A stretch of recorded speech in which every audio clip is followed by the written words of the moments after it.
In 2001, a magical school filled with spells and fantastical characters made its screen debut. No, not Hogwarts.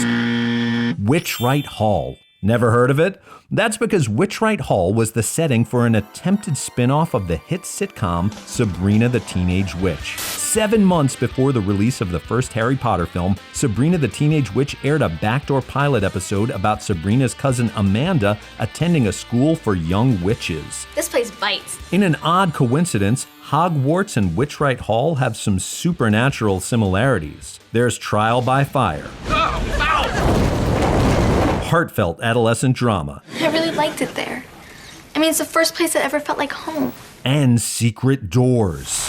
And I'll be the one teaching them, thank you very much. So why didn't the Sabrina the Teenage Witch spin-off happen? Why did Harry Potter become a pop culture icon while Sabrina's cousin Amanda vanished in a puff of smoke? And what familiar faces appeared in Sabrina's failed spin-off attempts? Find out on Behind the Backdoor Pilot, Sabrina the Teenage Witch. Tough love, baby.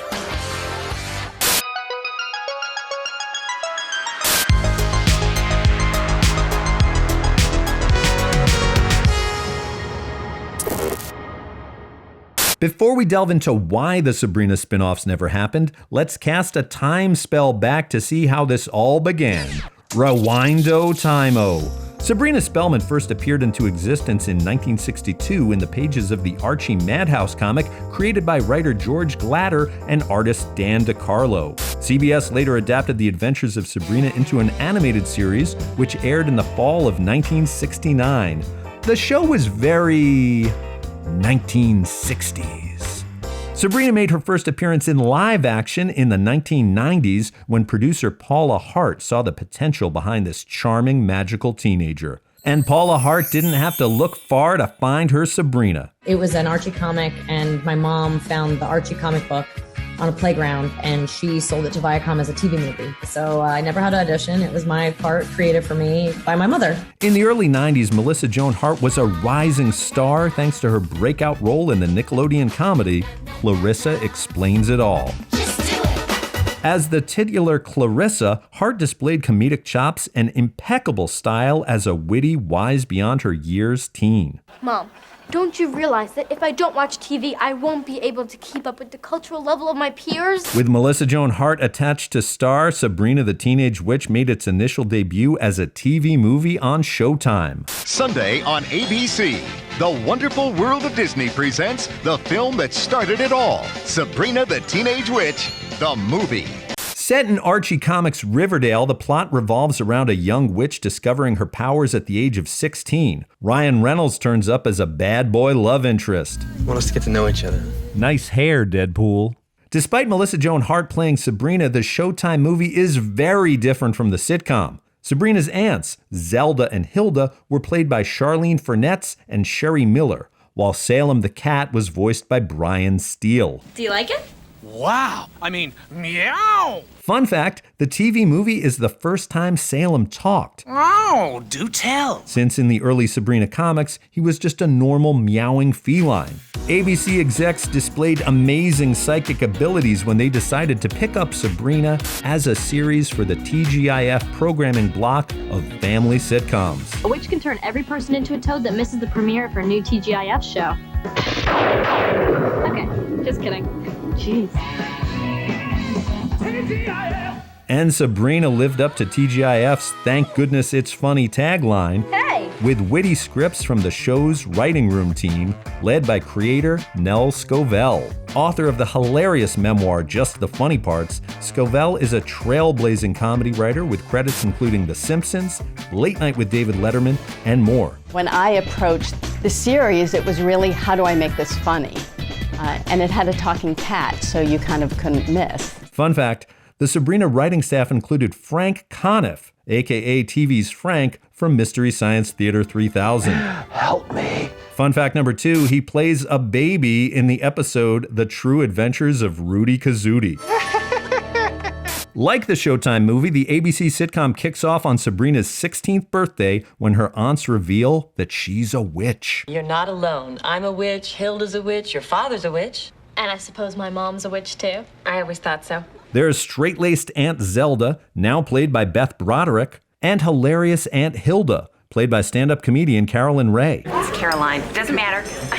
Right, Caroline, my bad. There's also Sabrina's boyfriend Harvey, who's, well, he's just Harvey. There are no multiples of Alan. He's just Alan. And what would a TGIF show be without a wacky comedic sidekick? You have no idea. Sabrina's comedic foil is Salem Saberhagen, an ancient witch cursed to live in the body of a talking cat. So I was sentenced to 100 years behind whiskers. Not to be confused with a talking cat? That's a different talking cat entirely. I'm a talking cat. Salem is voiced by veteran comedy writer Nick Bakay, who also served as a writer-producer on Sabrina. Bakay went on to write for sitcoms like The King of Queens and Young Sheldon, and brought his talking animal expertise as a co-writer of the Kevin James vehicle, Zookeeper. Oh, crud. But the comedy luminaries don't stop there. Before he brought us Freaks and Geeks and Bridesmaids, Paul Feig played Sabrina's favorite teacher, Mr. Poole. Presto! And Principal Willard Kraft is expertly played by Martin Mull. Well, you know my motto, fun with discipline. Debuting in the fall of 1996, Sabrina made TGIF The Witching Hour. Hi, I'm Sabrina, and I'm a witch. Sabrina's premiere conjured up nearly 18 million viewers and was a merchandising success, inspiring toys, comics, and more. Salem, chaos is loose. Yeah. You think anybody will notice? ABC also aired 2 TV movies, which sent Sabrina to Rome and Down Under. Sabrina even shared space on the TGIF lineup with another movie-to-TV adaptation, Stoked for Clueless. Way stoked. which inspired a weird crossover cameo. I don't remember seeing you here, and I know everyone. What, Sherry? Think I just snapped my fingers and magically appeared? As if. This is too weird for me. Celebs and future stars showed up during Sabrina's 7-season run. You never brushed your teeth. Right. Could I go home now?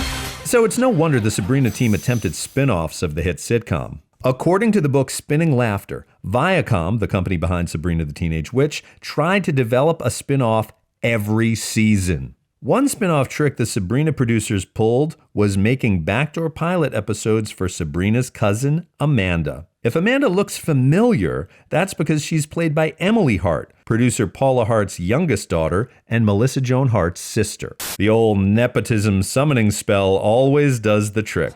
Accio Nepo Baby! In case you're wondering, Melissa's other sisters, Trisha and Elizabeth, also made appearances on Sabrina, but not brother Brian, though he did play a cop in the Melissa Joan Hart, Jaleel White Christmas movie, The Santa Con. Emily Hart first popped up in the Season 2 episode Mom vs. Magic, playing a young Sabrina. Her recurring character, Cousin Amanda, was introduced in Season 2's A Doll Story. Hi. As you can probably guess from the episode's title, she turned Sabrina into a doll. Good idea. Nice stealth marketing for the Sabrina toy line. The Sabrina producers were so determined to give Cousin Amanda a spinoff, they made 3 backdoor pilots around Emily Hart's character. I said, play with me. They were really trying to make Amanda happen. Stop trying to make Sabrina's cousin Amanda. happen. It's not going to happen. The first attempt at an Amanda spinoff happened with the Season 3 episode, Sabrina the Matchmaker. When Sabrina runs afoul of Cupid, she must play matchmaker and set up a happy couple on Valentine's Day. But before you can say abracadabra, unnecessary bee story, Cousin Marigold and her daughters show up to set up their potential spinoff. The aunts piece out of this backdoor pilot, and we're reminded that Amanda is a thorn in Sabrina's side. You remember Amanda? How could I forget? The episode's B story is where the spin-off seeds get planted for a sitcom about Amanda and her family dealing with the mortal realm. Amanda and Allie wreak havoc on Sabrina's life, Mortal plumbing can be so confusing. while Marigold takes an interest in hunky plumber Emil. Meanwhile, viewers at home are wondering, when are they gonna get to the matchmaking factory? Marigold, how could you let Emil walk out like that? He's cute, he's single, and you're my last hope. Finally! Sabrina tries to set up Emil and Marigold. There's nothing I like to do more on Valentine's Day than spend it cooking a gourmet meal for distant relatives and the people who fix our house. And the aunts go off to their date with twin mirror universe Martin Mulls, which is definitely a highlight of the episode. Well, when you grow up playing the zither and loving Doris Day, you get in your share of scrapes. Amanda and Allie try to sabotage their mom's date. Plunger boy's going down. Way down. And Sabrina warns Marigold not to reveal her witch powers by doing stuff like conjuring up professional baseball player Steve Sachs. Cameos on Sabrina and The Simpsons? Everything was coming up Sachs in the 90s. But there's hundreds of unsolved murders in New York City. You don't know when to keep your mouth shut, do you, sexy boy? Back to the antics, the girls put Emil in a bottle. Help? Wait, I thought this was a backdoor pilot, not a bottle episode. I'm doing a bottle episode.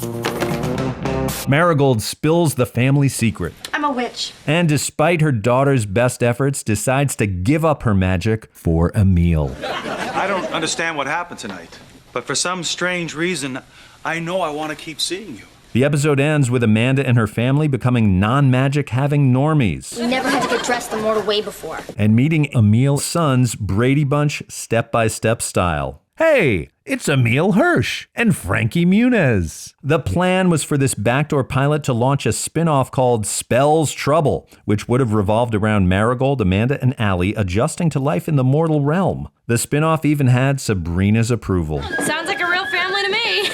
But ABC didn't see much potential in a sitcom about witches that didn't have any, witch stuff. What's the trick to this? And passed on the spin-off. No! Which is probably for the best. Had Spells Trouble gone to series, Frankie Muniz would have been the middle kid in a Sabrina spinoff before Malcolm in the Middle. This is totally a trade-up. With the Spells Trouble spinoff getting the network Hex, Emily Hart returned to Sabrina as Amanda the following season in an episode appropriately titled, She's Back! Guess what else is back? Amanda's magical powers, despite her giving them up in Sabrina the Matchmaker just a season ago.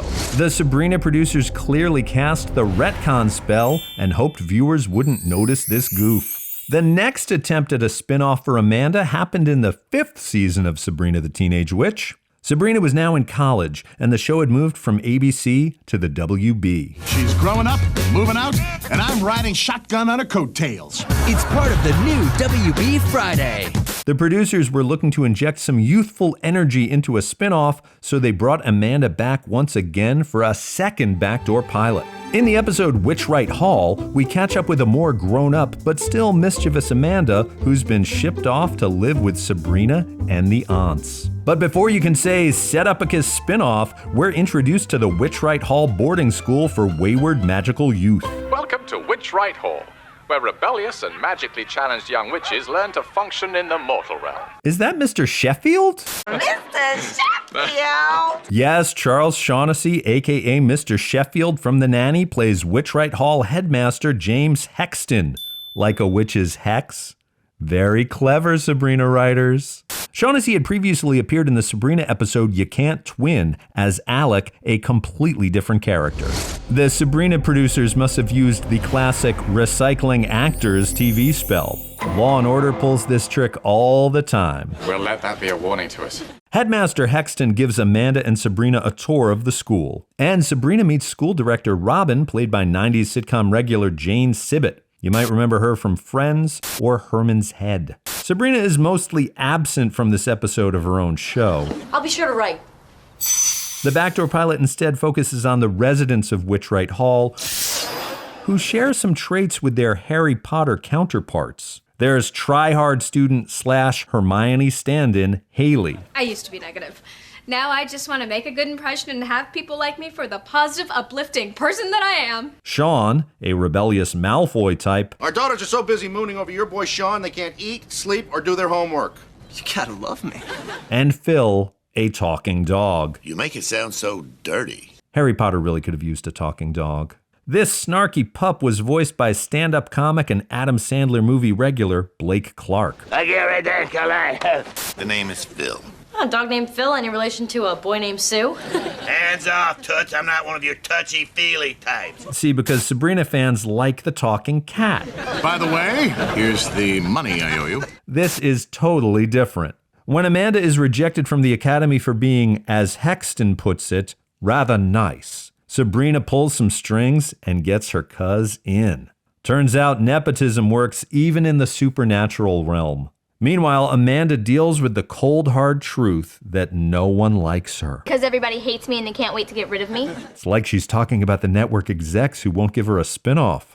Hexton realizes Amanda feels at home among the miscreants at Witchright Hall. She's crying. And lets her stay, setting up potential hijinks. Just so we're clear, I'm not sharing a room with anybody. The episode ends with a scene where Phil the dog morphs into a hot girl to teach Sean a lesson. It's really weird. If you want a kiss, I need dinner and a movie.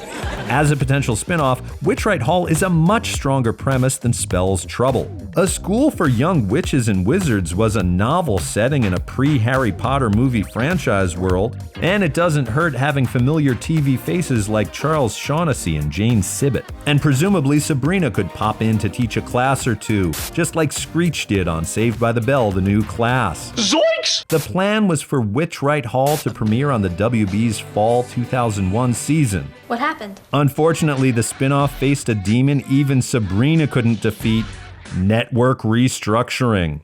The Frog Network was shifting away from broad family comedies to sexy teen dramas. And the wholesome antics at Witchright Hall didn't fit in with the network's lineup of brooding hotties. Harry Potter and the Sorcerer's Stone hit theaters just a few months later in November of 2001. Had Witchright Hall gone to series, the show would have cast its spell on viewers months before Potter. Despite her second spin-off flaming out, Emily Hart appeared as Amanda on 3 more episodes of Sabrina.